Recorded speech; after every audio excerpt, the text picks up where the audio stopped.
আমিরুল মুমিনিন, এত বড় খলিফা, অর্ধ পৃথিবীর বাদশা, কি এমন আমার কাছে চান? এমন কি আপনার চাওয়া? ভিক্ষুকের মতো সাইলের কোরআনের আয়াত কইরা কি এমন চান একটু কোন। হযরত ওমর তখন বলতেছেন, আলী, আমি এসেছি একটা গটকালি করার জন্য। কার? কয় তোমার ছেলে হুসাইন। হুসাইনের জন্য একটা গটকালি করতে এসেছি। মেয়েটা বড় পছন্দ, আমার কাছে বড় ভালো। মেয়েটা অনেক গুণী, মেয়েটা অনেক গুণবতী। আমি আমার ছেলে আব্দুল্লাহর জন্য বিয়ে করাইতে চাইছিলাম।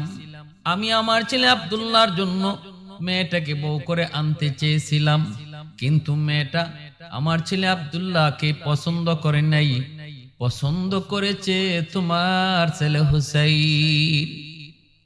এজন্য এসেছি রে আলী, ফিরে দিও না। অনেক গুণী, অনেক গুণবতী।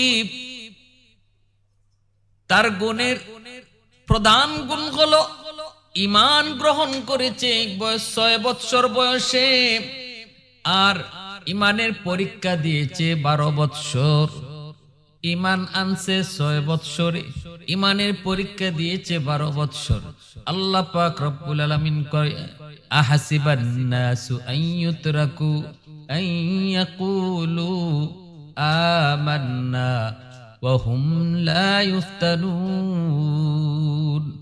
আল্লাহ পাক রব্বুল আলামিন কয়, কেউ যদি তোমরা কও আমি ঈমানদার, আমি মুমিন, অথচ আমি ঈমানের পরীক্ষা নেব না, হতেই পারে না, হতেই পারে না। বলবা আমি মুমিন, অবশ্যই তোমাকে ঈমানের পরীক্ষা দেওয়া লাগবে। এরে আলী, ঈমান এনেছে 6 বৎসর বয়সে, পরীক্ষা দিয়েছে 12 বৎসর।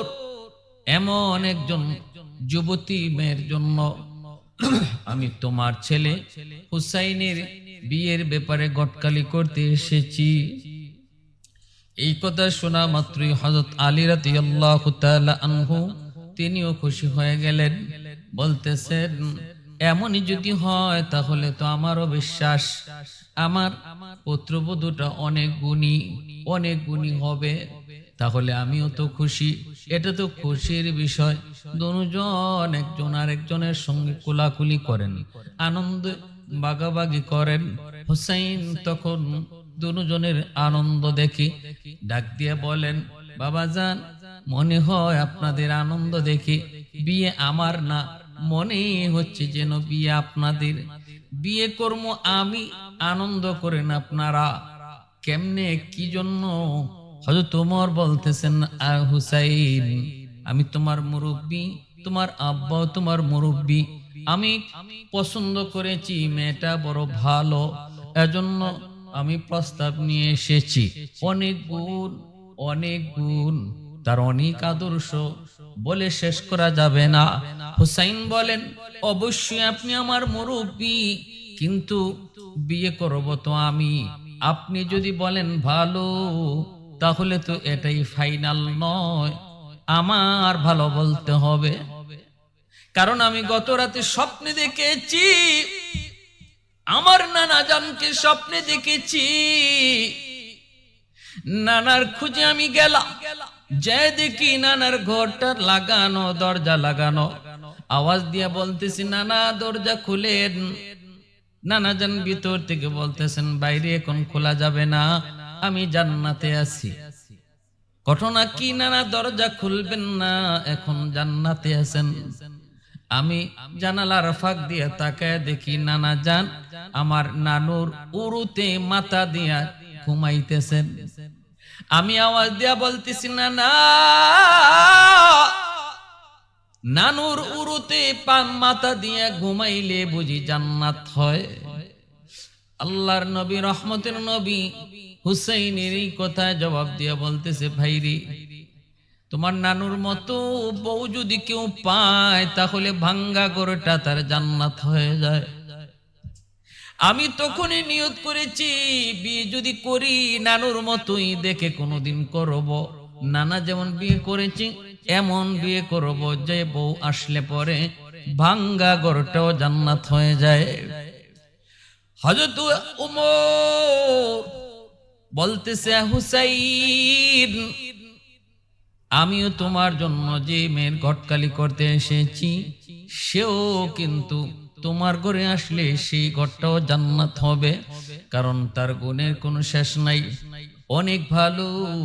হোসেন বলেন, আমি সিদ্ধান্ত নিয়েছি 3টা প্রশ্নের জবাব যেই মহিলা দিতে পারবে আমি তাকে বিয়ে করব। কয়টা?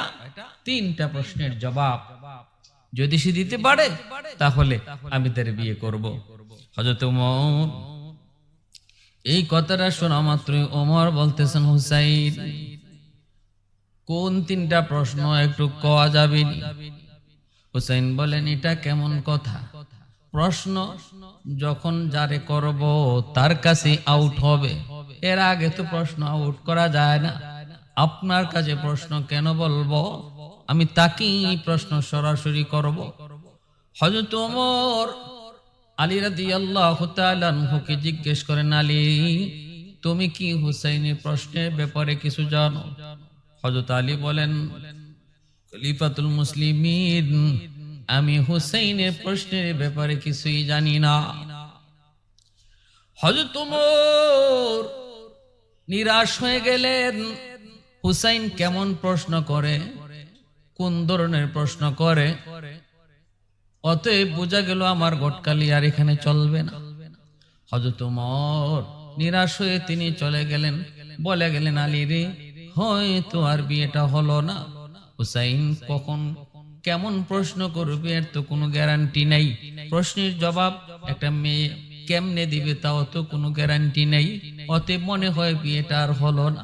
চলে গেলেন, মেয়েটাকে যায় বলতেছেন, মা গো আমি তোমার মনের ইচ্ছা মুআফিক হুসাইনের কাছে আমি তোমার মনের ইচ্ছা মনের বাসনা আমি পেশ করেছি, হুসাইন বিয়ে করবে, কিন্তু শর্ত দিছি 3টা। এই 3 প্রশ্ন যে জবাব দিতে পারবে তারই হুসাইন বিয়ে করবে। অতএব মাগো আমি নিরাশ হয়ে চলে এসেছি, এখনো সুযোগ, এখনো সময় আছে, আমার আব্দুল্লাহর জন্য তুমি রাজি হয়ে যাও, আমি খুশি মনে তোমাকে আমার পুত্রবধূ বানাবো।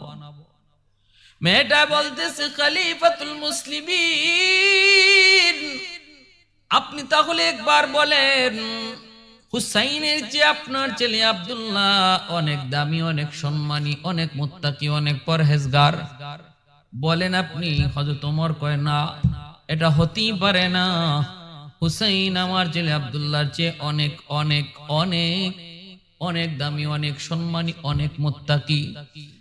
যদি এমনই হয় তাহলে আমি হুসাইনকেই চাই, আপনি যা বলেন যে কোনো 3টা প্রশ্ন যদি হুসাইন আমাকে করে আমি প্রশ্নের জবাব দিতে রাজি আছি। অর্ধ পৃথিবীর বাদশা ওমর আবার অবাক হয়ে বলেন, মা এটা কেমন কথা, কেমনে তুমি সাহস করেছো, কোন ভরসায় তুমি এমন কথা বলেছো? যুবতী মেয়েটা তখন বলতেছে, আমিরুল মুমিনিন আমি যদিও প্রশ্নের উত্তর পারবো কি পারবো না কোনো গ্যারান্টি নেই, কিন্তু আমার আল্লাহ সব পারেন, মানুষ যা পারে না আল্লাহ তা পারেন, এর ভিতরে তো কোনো সন্দেহ নাই। অতএব না না কোনো সন্দেহ নেই, আমি প্রশ্নের জবাব দিব, ইনশাআল্লাহ আমি প্রশ্নের জবাব দিব, আল্লাহ যদি চান আপনি যা বলেন। হযরত ওমর তিনি আসলেন আলী রাদিয়াল্লাহু তাআলা আনহুর কাছে, আয়েশা বলতেছেন, আলী তারিখ ধার্য করো। কই কিসের? কই তারিখটা হলো হুসাইন 3টা প্রশ্ন করবে আর এই প্রশ্নের জবাবটা ওই মেয়ে সে দিয়ে দিবে। কোন কি? বল হ্যাঁ। কি কইছে? কয় আল্লাহ যদি চায় তাহলে সে জবাব দিবে। কোন কাজ, যে কোনো কাজ, যে কোনো বিষয় মানুষ যখন আল্লাহর উপর পূর্ণ ভরসা করে, ওমাইয়া তাওয়াক্কাল আলাল্লাহ ফাহুয়া হাসবু, আল্লাহ বলে আমার উপর যে ভরসা করবে 100-100, আমি আল্লাহ তার সাথে লেনদেনও করব 100-100। এজন্য আল্লাহর উপর ভরসা যার যত বেশি, আল্লাহ তার সাথে ব্যবহারও করবেন তত ভালো। এটা আল্লাহর উপর পূর্ণ ভরসা নিয়ে বলতেছি, ইনশাআল্লাহ আমি জবাব দেব। ভাইরা বন্ধুরা, জন্য বলতেছিলাম প্রশ্নের জবাব দিবে আর প্রশ্ন করবে হুসাইন। ডান দিকে ওমর, বাম দিকে আলী, মাঝখানে হুসাইন। মেয়েটাকে সামনে বসানো হয়েছে, 18 বছরের যুবতী মেয়ে সামনে বসানো হয়েছে, অপেন নয়ের যুবক। মাঝখানে একটা কাপড় দিয়ে পর্দা, ওপেন বসানো যায় না। মেয়ে বিয়ের জন্য পছন্দ করবে শুধু ছেলে, আর কেউ পছন্দ করার শরীয়তে অনুমতি নাই, এমনকি বাবারও দেখার অনুমতি নাই। বন্ধু বান্ধব নিয়া মেয়ে পছন্দ করার শরীয়তে কোনো বিধানই নাই। আমাদের সমাজে বিধানটা, আমাদের সমাজের রসুম হলো ছেলে কনে পছন্দ করবে, বউ পছন্দ করতে যাবে, যেদিন দেখতে যাবে এদিন বন্ধু বান্ধব নিয়ে যাবে। ছেলের বাপেও কয় বিয়ায় আমি আসতে পারলাম না, ছেলে যাইতেছে আর ছেলে কয়েকজন বন্ধু নিয়ে যাইতেছে, একটু ভালো করে দেখাইন। ভালো করে দেখাইতে যায়, দেখা যায় ছেলে যখন জিজ্ঞেস করে বন্ধুদেরকে কি কেমন দেখলি, আসলে মেয়েটা খুব সুন্দর, সর্বলাইনি সুন্দর, তার চেয়ে তার বন্ধুর পছন্দ হয়ে গেছে বেশি। বন্ধু তখন কেমনে মেয়েটাকে নিজের কবজায় নিবে? দুস্তরা কয় না রে দোস্ত, এটা চলতো না, সুবিধা না, দেখতে ভালো না, চেহারা মায়া নাই, এই নাই সেই নাই, কোনো একটা সমস্যা দেখায়া পেছ লাগাইয়া দিল। বন্ধু কয় না, আমার বন্ধু যখন পছন্দ করলো না, তাহলে এখানে আমারও পছন্দ হলো না, চলে গেল। খোঁজ নিয়ে দেখা যায় কিছুদিন পর এই মেয়েটাকে বন্ধু বিয়ে করে ঘরে উঠায় নেয়। কেন এমনটা হলো? শরীয়ত না মানার কারণে। আবার এমনও বহু অঘটন দেখা যায়, যদি বন্ধুকে বউয়ের সামনে আনা হয়, বন্ধুর সামনে যদি বউকে আনা হয়, বন্ধুকে যদি চা পান করানো হয়, অনেক জায়গায় বন্ধুর সাথেও অঘটন ঘটে যায়। এজন্যই শরীয়ত বলে বিয়ের দিন বন্ধু তো দূরের কথার যুবক, নিজের বাবাকেও পর্যন্ত বিয়ের দিন, বিয়ে করার আগে কনে পছন্দ করার দিন দেখানো যায় না। বিয়ের আগ পর্যন্ত ছেলে ছাড়া আর কেউ দেখতে পারে না, দেখতে পারে শুধু মেয়েরা, কোন পুরুষ দেখতে পারে না। সামনে আনা হয় মেয়ে, 18 বছরের যুবতী মেয়েটাকে সামনে বসানো হয়, আর এই পাশে চাদরের এই পাশে হুসাইন, ডান দিকে ওমর, বাম দিকে আলী বসে আছেন। প্রশ্ন হবে 3টা, জবাব দেবে মেয়েটা। জবাব দিতে পারলে বিয়ে হবে, জবাব দিতে না পারলে বিয়ে হবে না। হযরত ওমর বসা আছেন যদিও এই পাশে, আলী বসা আছেন যদিও হুসাইনের পাশে, কিন্তু মূলত তারা দুজনই মেয়ের পক্ষের, ঠিক না? হযরত হুসাইন ডাক দিয়ে বলতেছে, বোন রে, যদিও তুমি পর্দার ওই পাশে একা আর আমি পর্দার এই পাশে আরো 2 জন লইয়া বসা, মূলত আমি একা আর তোমার সাথে আরো 2 জন আছে। বলে এটা কেমনে? আপনার সাথে তো 2 জন, আমি তো একা বসা।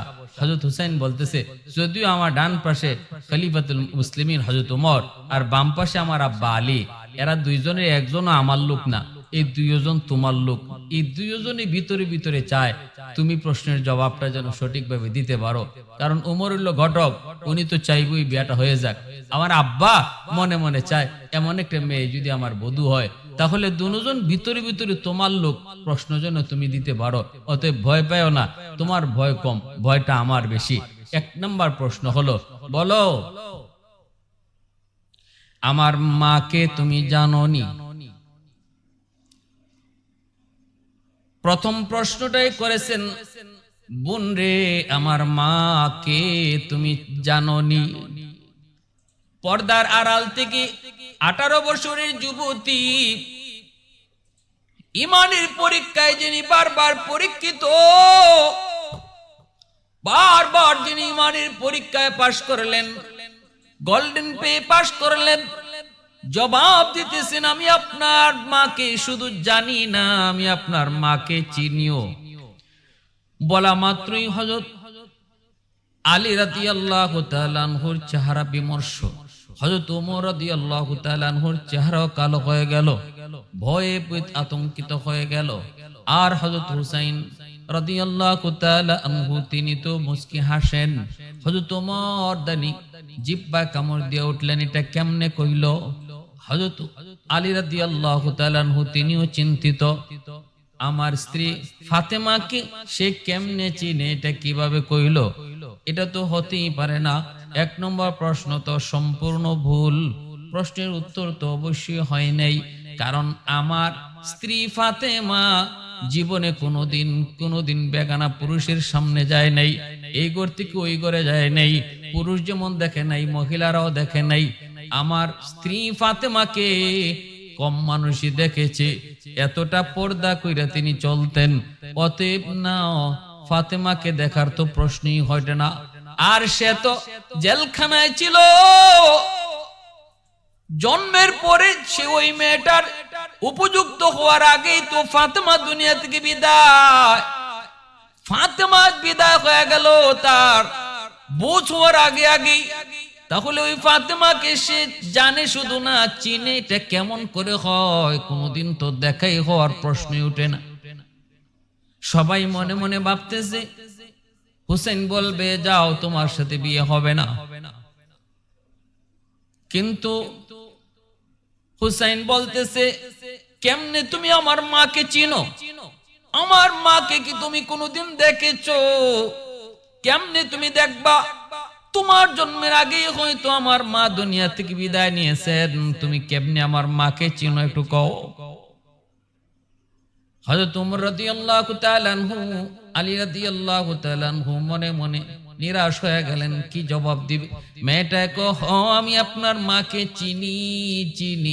কয় কেমনে, দলিল কি? কয় এক নাম্বার হলো আপনি চিনি যে এর প্রমাণ হলো আপনার আম্মা খাতুনে জান্নাত ফাতেমা রাদিয়াল্লাহু তাআলা আনহার চোখের ভ্রু মিলানো ছিল, বাম গালের মধ্যে একটা ছোট্ট তিল ছিল, তুতির নিচে একটা সাদা দাগ ছিল।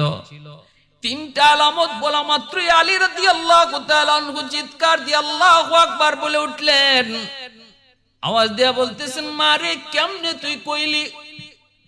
কেমনে তুমি কইছো? এই দাগগুলি, চিহ্নগুলি আমি আলী ছাড়া আর কেউ জানার কথা না। আর কোনো বেশি আলামত কোয়ার প্রয়োজন নাই, কইও না, কারণ বেগানা পুরুষ উমর এখানে পাশে আছে। হযরত হুসাইন বলতেছে কেমনে তুমি জানো একটু কও? আমার মার আলামত আর লক্ষণ যেটা তুমি বলছো, কেমনে তুমি জানো? কেমনে তুমি জানো? মেয়েটা তখন কয় আমি যখন রোম সম্রাটের অধীনে জেলখানায় বন্দী ছিলাম, 6 বছর বয়সে যখন আমার জেলখানায় বন্দী করা হলো, সকালবেলা নির্যাতন, বিকাল বেলা নির্যাতন করা হতো। ইসলাম গ্রহণ করার কারণে জেলখানায় বন্দী অবস্থায় যখন সকাল বিকাল নির্যাতন করা হতো, আমি ছোট্ট একটা মেয়ে, নির্যাতন সহ্য করতে পারতাম না গো, চোখ থেকে দরদর করে পানি পড়তো। তখন আমি কষ্টে নির্যাতনে যখন মাঝে মাঝে বেহুশ হয়ে যেতাম, ওই সময় আমি দেখতে পেয়েছি কোনো একদিন আমার এই জেলখানার ভিতরে রুমটা পরে নূরে নূরান্বিত হয়ে গেল। একজন সুন্দর একজন মহিলা আমার পাশে এসে বসলেন। আমি মনে করেছি জান্নাতি কোনো হুর। আমি বলেছি কে আপনি?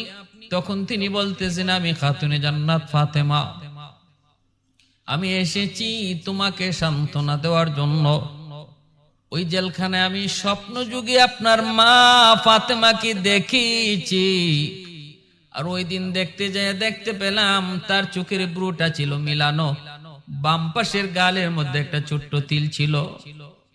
হযরত আলী রাদিয়াল্লাহু তাআলা আনহু, হযরত হুসাইন রাদিয়াল্লাহু তাআলা আনহু অবাক হয়ে গেলেন। হুসাইন বলতেছে প্রশ্নের জবাব সঠিক, আমি যা উত্তর পেয়েছি এর চেয়ে আরো সুন্দর করে উত্তর আমি পেয়েছি।